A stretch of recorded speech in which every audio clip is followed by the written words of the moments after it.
Selamat siang semuanya. Hari ini kami bersama dengan narasumber kami, yaitu Ibu Renita Sinaga, akan membahas mengenai sikap atau perilaku remaja pada generasi saat ini.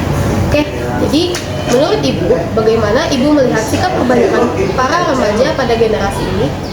Iya, terima kasih atas yang diizinkan waktu saya kepada Yohana dengan April untuk melihat sikap daripada remaja pada saat zaman sekarang ya, atau generasi sekarang. Generasi sekarang dikatakan generasi Z ya, kalau nggak salah ya.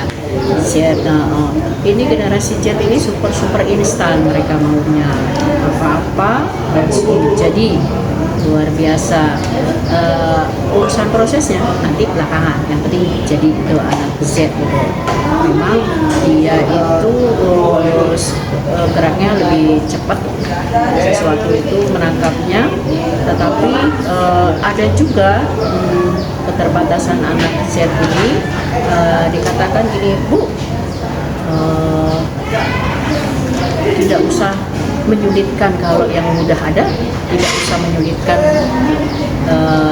diri sendiri. Nah, itu yang untuk zaman sekarang. Untuk pertanyaan kedua, menurut Ibu apa yang menjadi faktor dari perilaku tersebut? Ya, faktor perilaku tersebut bisa juga satu ya, dari keluarga, bisa misalkan contoh mamanya nih udah sarjana, papanya sarjana, fasilitasnya dipenuhi. Satu saya lihat contoh fasilitasnya sekarang ya, harus mempunyai HP atau gadget ya, sudah dipersiapkan. Jadi sesuatunya itu, perilaku remaja yang sudah dipersiapkan mamanya itu, memang mamanya tujuannya untuk mengetahui perkembangan daripada handphone tersebut dalam materinya untuk meningkatkannya. Tetapi kadang kalau tidak ada yang mengarahkan, siswa itu akan salah. Nah, ada letak salahnya di mana kadang mereka yang harus fokus intinya untuk materi yang diperlukan, tapi bisa jadi berbeda yang dicari. Nah, itulah makanya generasi itu seperti saya katakan tadi, zaman Z itu mempunyai faktor-faktor, yaitu satu, fasilitas orang tua dengan lengkap, semuanya sistemnya dengan cepat. Terus kedua, menyelesaikan sesuatunya nanti kalau ada yang ribet-ribet belakangan.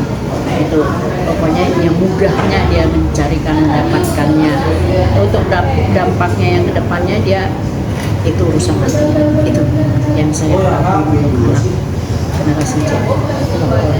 Fasilitas dari keluarga juga yang mendukung kemajuan mereka. Oke?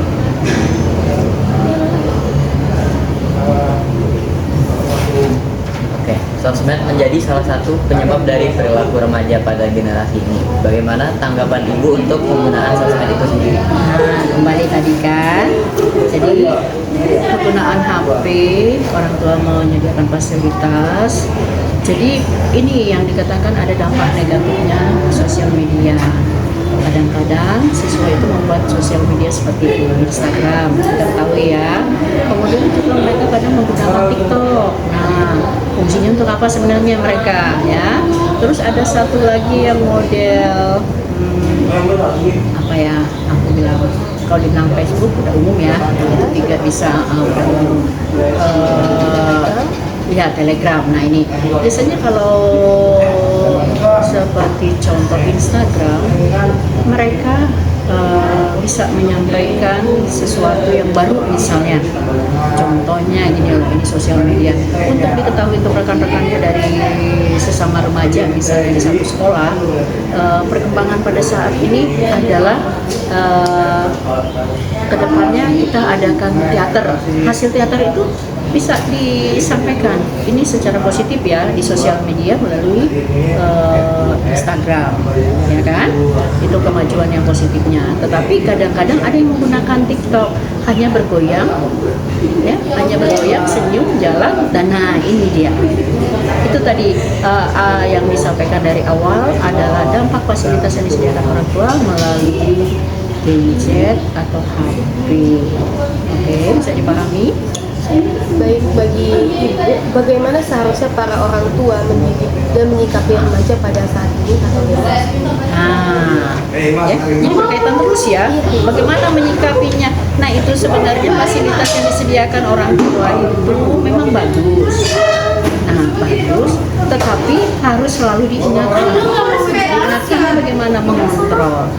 Sudah tugasnya, nak? Sudah sampai mana? Lalu kamu artinya siswa itu kan tidak lepas dari permainan ya, ada game ya dari itu. Nah, biasanya siswa itu punya permainan, ada komunitasnya juga nih, benar nggak?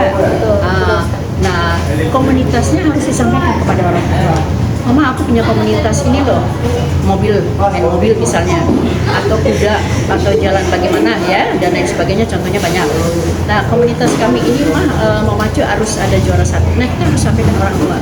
Kadang-kadang komunitas yang seperti itu suka bertaruh dengan rupiah, ya kan, mengumpulkan uang, contoh misalnya 500 rupiah satu orang, nanti kalau kalah daripada pembuatan tersebut, itu diberikan kepada teman yang menang.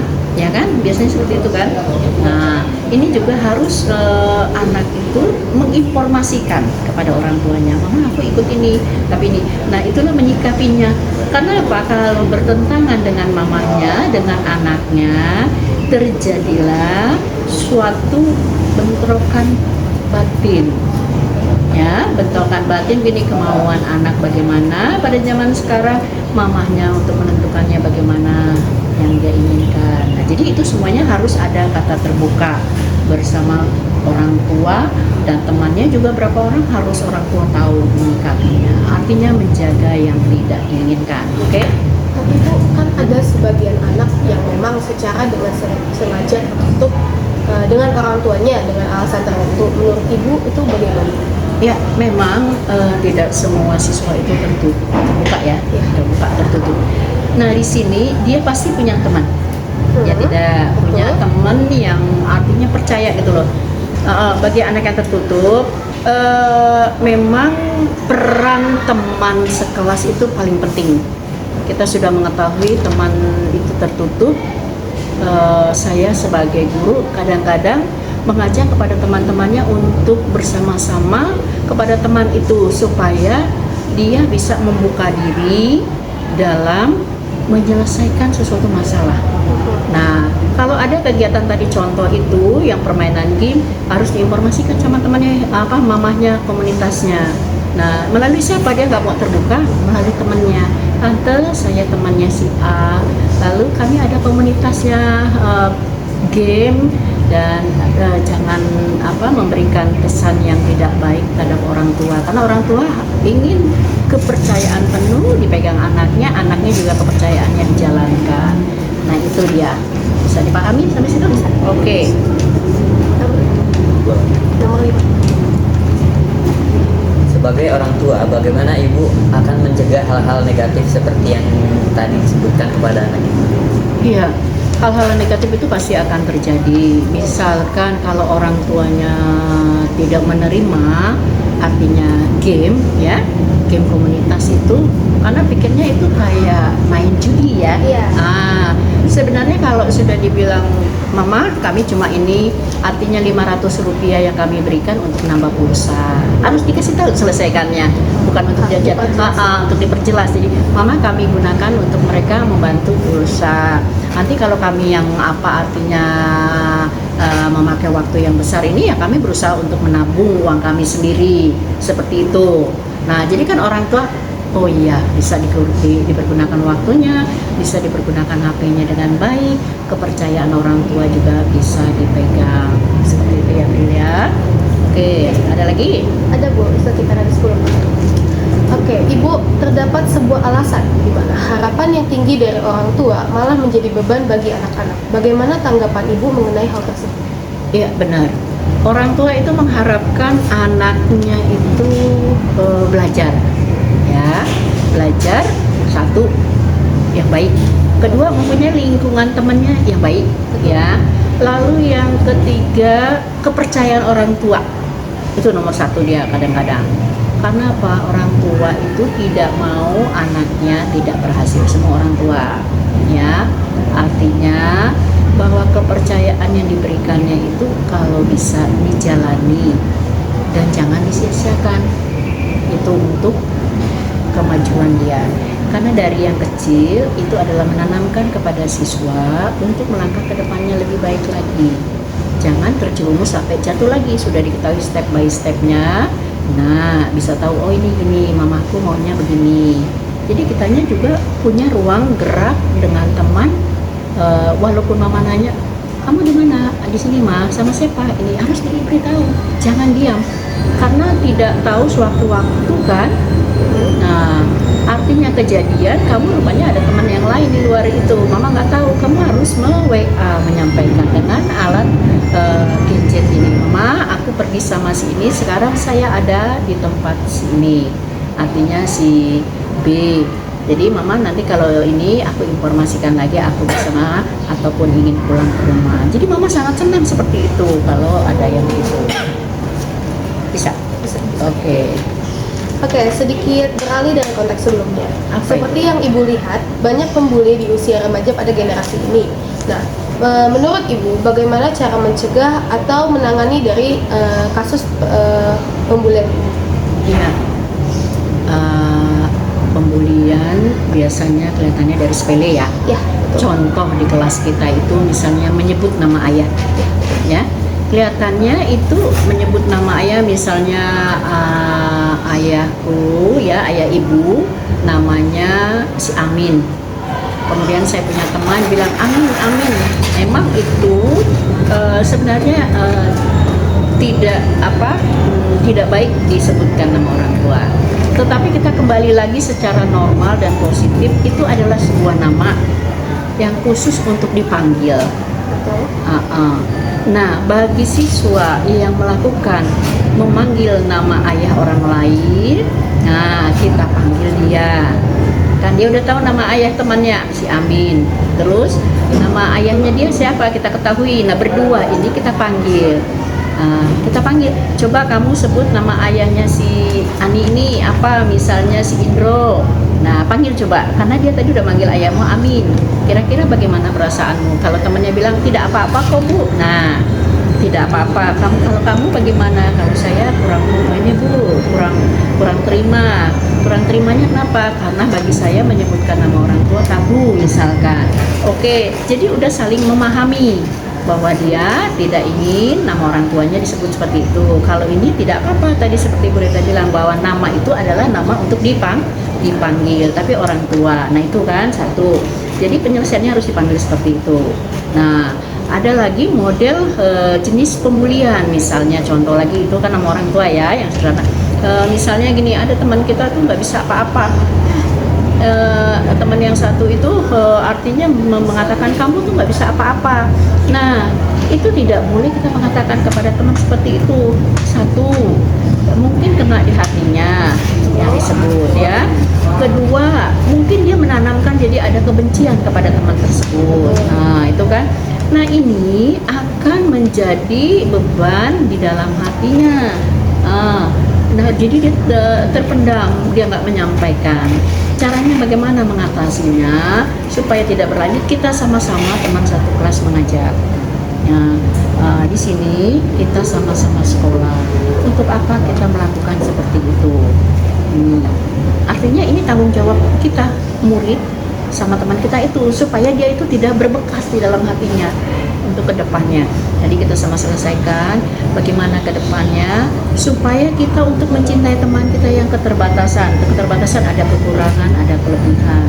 Nah, kita saling bisa kerjasama supaya ini tidak terjadi. Bagaimana yaitu kita selalu bersama, makan bersama, membagi bersama. Nah, itu dia akan merasa aman, nyaman, dan merasa dibutuhkan. Nah, itu yang diharapkan dari siswa tersebut apabila menghindari atau mencegah terjadinya bullying itu di kelasnya. Bisa dipahami? Oke.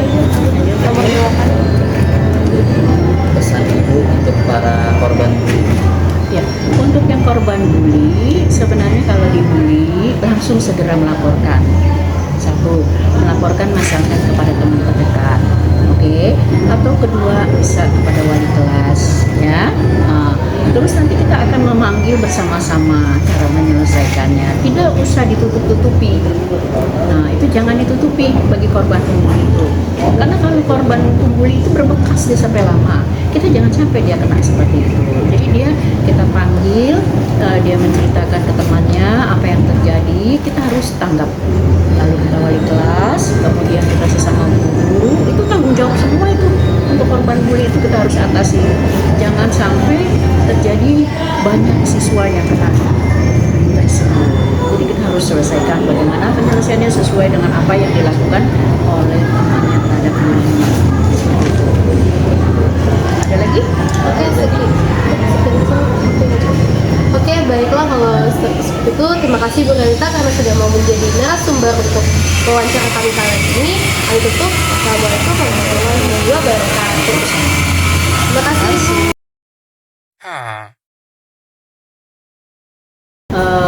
Nah, teman yang percaya ini biasa komunikasi dengan orang tuanya terbuka.